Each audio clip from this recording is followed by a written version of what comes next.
Welcome back to Bedtime Stories with Kiana. Last week was my first official week of school, and I have to say, it was different.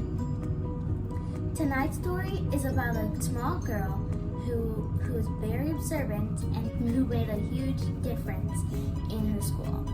The title is The Smallest Girl in the Smallest Grade, written by Justin Roberts.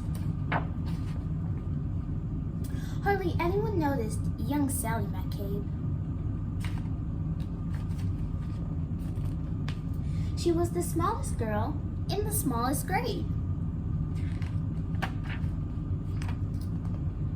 Sure, her name can be heard in the daily roll call, and she marched with her books down the same school hall, but hardly anyone noticed young Sally McCabe.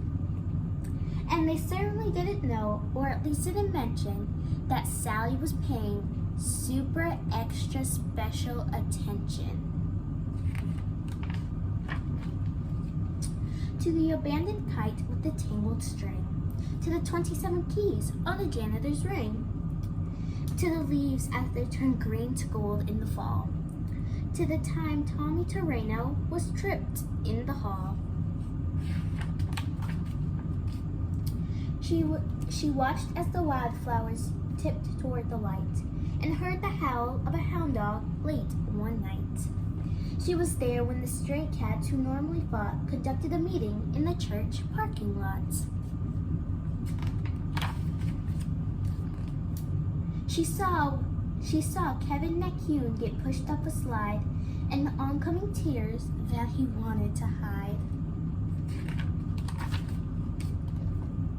And she'll never forget that parent-teacher day when Billy's much larger father suddenly dragged him away.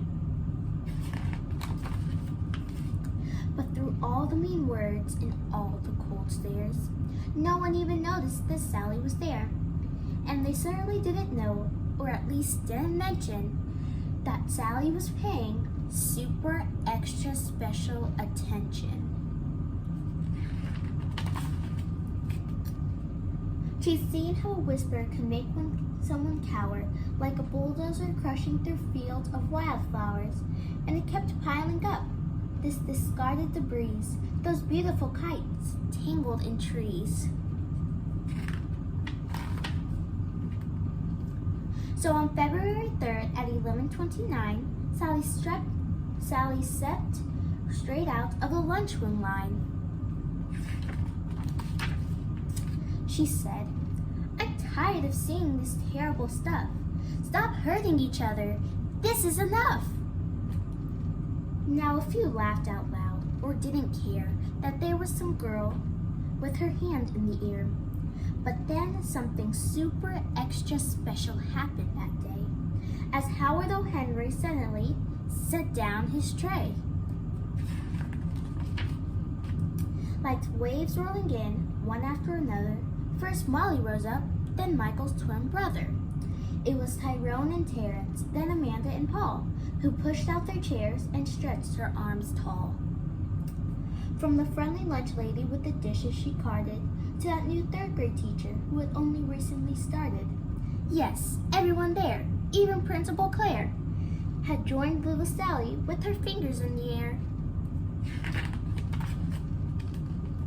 And though hound dogs were destined to howl at night, and those stray cat meetings would end up as fights, and kites would continue to get stuck in trees, they all felt for a moment like the janitor's keys, fastened together with a heavy steel ring that held all the secrets to unlock everything.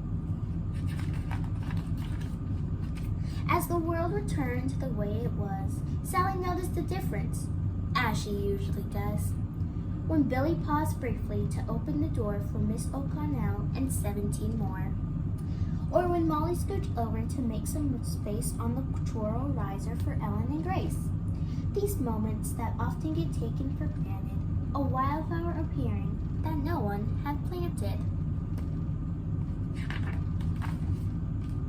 The swings soon resumed rhythm and sway, and day turned to night, and night turned to day. People remembered and will quite often mention that Sally had been paying super extra special attention, and how the world could transform and a change could be made by the smallest girl in the smallest grade.